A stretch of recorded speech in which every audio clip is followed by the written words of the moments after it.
Alhamdulillah. Assalamu alaikum, que la paix soit sur vous. Mes honorables frères et sœurs, permettez-moi de continuer à voyager avec vous spirituellement, avec notre cœur, avec notre esprit, à travers les versets du Saint-Coran.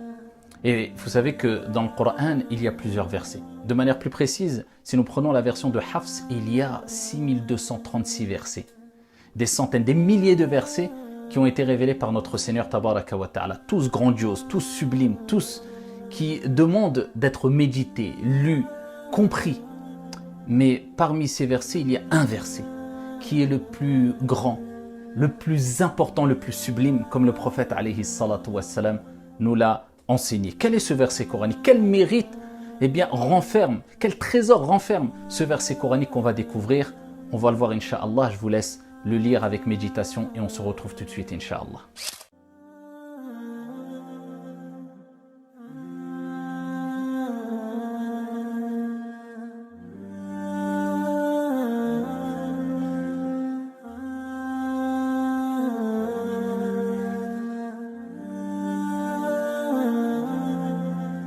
Rapporté par l'imam Muslim. Ubay ibn Ka'b nous rappelle que le prophète alayhi afdalus salati wa taslim l'a interpellé et lui a dit: Ya Aba Munzir, quel est le verset coranique le plus important dans le Coran? Ubay ibn Ka'b, poussé par sa retenue, son respect, sa pudeur vis-à-vis du prophète alayhi afdalus salati wa taslim, il dit: Allahu wa rasuluhu a'lam. Il n'a pas dit Allahu a'lam simplement, Dieu est plus savant, car il savait que le prophète avait la réponse. Et il dit Allahu wa rasuluhu. Allah et son messager sont plus savants.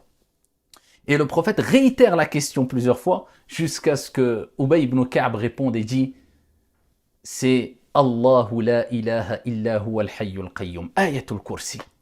Et le prophète alayhi salatu wassalam tapote un peu sur la poitrine de Ubay ibn Ka'b et il dit, traduction du sens, que ta science te soit salutaire, Ya Aba Munzir, le verset le plus important du Coran.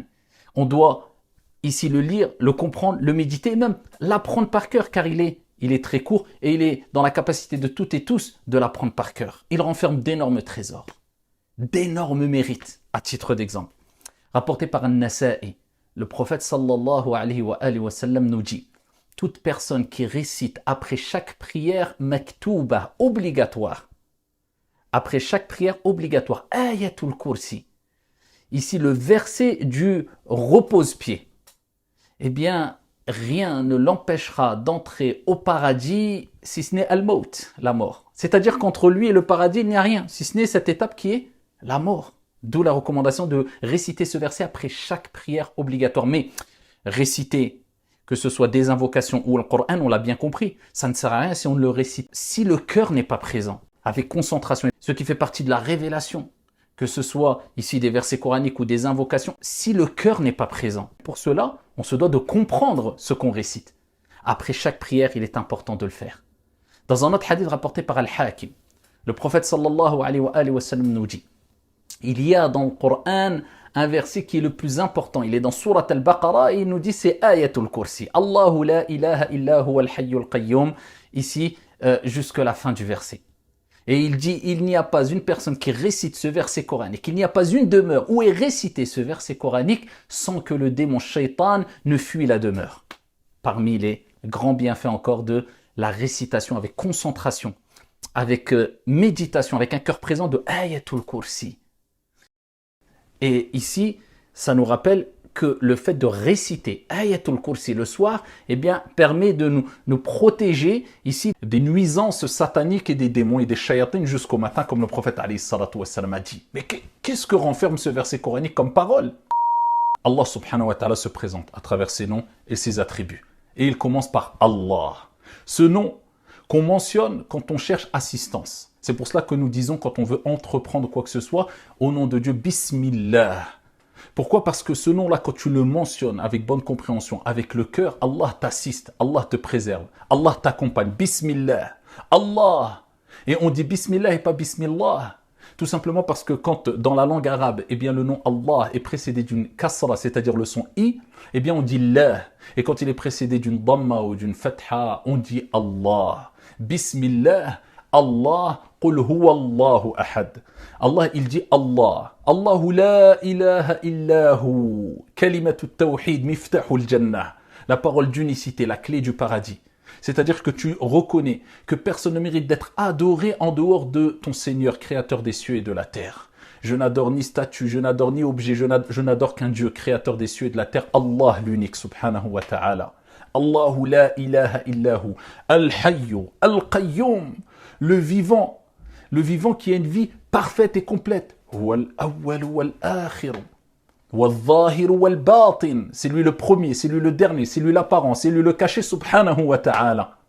Al-hayyu, il ne meurt pas. Et Allah Jalla wa Ala, non seulement il ne meurt pas, mais c'est lui qui donne la vie, subhanahu wa ta'ala. Al-Qayyum, celui qui est le subsistant par lui-même. Il n'a besoin de personne, mais c'est les gens qui ont besoin de lui, subhanahu wa ta'ala. Al-Hayyu al-Qayyum. La ta'khudhuhu sinatun wa la nawm. Ni somnolence, ni sommeil ne le prennent quand toi tu dors. Allah Jalla wa Ala ne dort pas. Quand les gens sont insouciants, eh bien Allah ne l'est pas. Allah n'oublie pas « وَمَا كَانَ رَبُّكَ نَسِيًّا » لَا تَأْخُذُهُ سِنَةٌ وَلَا نَوْمٌ. Ne t'inquiète pas, Allah surveille. Et c'est lui Ar-Raqib, d'une surveillance complète, d'une vigilance complète et parfaite. Al-Hayyu al-Qayyum. لَا تَأْخُذُهُ سِنَةٌ وَلَا نَوْمٌ لَهُ مَا فِي السَّمَاوَاتِ وَمَا فِي الْأَرْضِ. Tout ce qui est dans les cieux et dans la terre lui appartient, subhanahu wa ta'ala. Il n'a rien besoin, c'est lui le riche par excellence.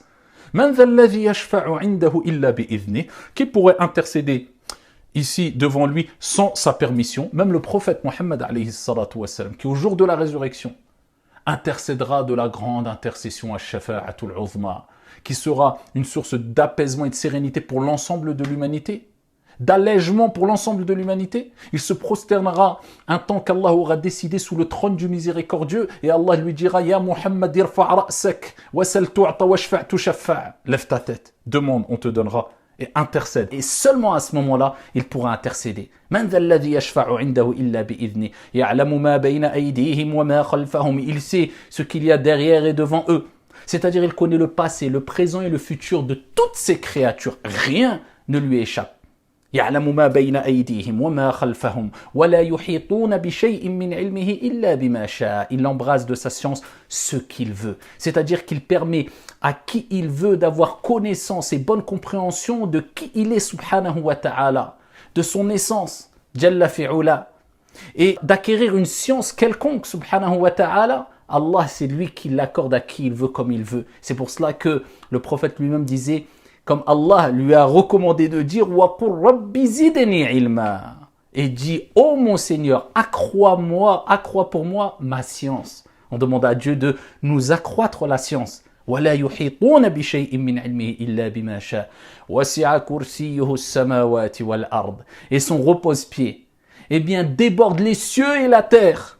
Subhanallah. On ne parle même pas de l'arche, du trône, tout en sachant que le repose-pied par rapport au trône, eh bien, est comme un anneau de fer, comme le prophète a dit, jeté dans un désert. Subhanallah.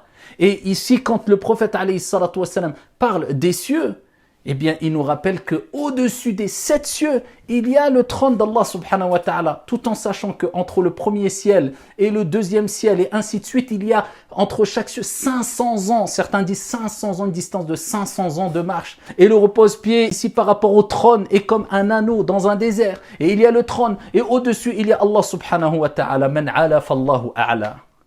Wasi'a kursiyuhu as-samawati wal-ard, wa la ya'uduhu hifdhuhuma. Et leur préservation ne lui coûte rien du tout. C'est très facile pour Allah Azza wa Jal. Donc, dis-toi, si tout cela, ça ne cause aucune peine pour ton Seigneur de préserver tout cela, les cieux, la terre, le trône, les habitants de la terre, est-ce que c'est difficile pour notre Seigneur Tabaraka wa Ta'ala de te préserver toi? Il suffit de lui demander et Allah il préserve. وَلَا يَؤُدُهُ حِفْظُهُمَا وَهُوَ الْعَلِيُّ الْعَظِيمُ. Pourquoi? Parce qu'Allah Azza wa Jal c'est Al-Ali, le Très-Haut, Al-Azim, l'immense. Essaye d'apprendre ce verset coranique, de le comprendre, j'espère que tu l'as compris, de manière très brève et résumée, et de le méditer et de le mettre en application chaque jour et de vivre avec. Qu'Allah subhanahu wa ta'ala nous permette de nous rapprocher de notre Seigneur à travers le Coran et particulièrement à travers ce verset coranique. Ayatul Kursi. Wassalamu alaikum.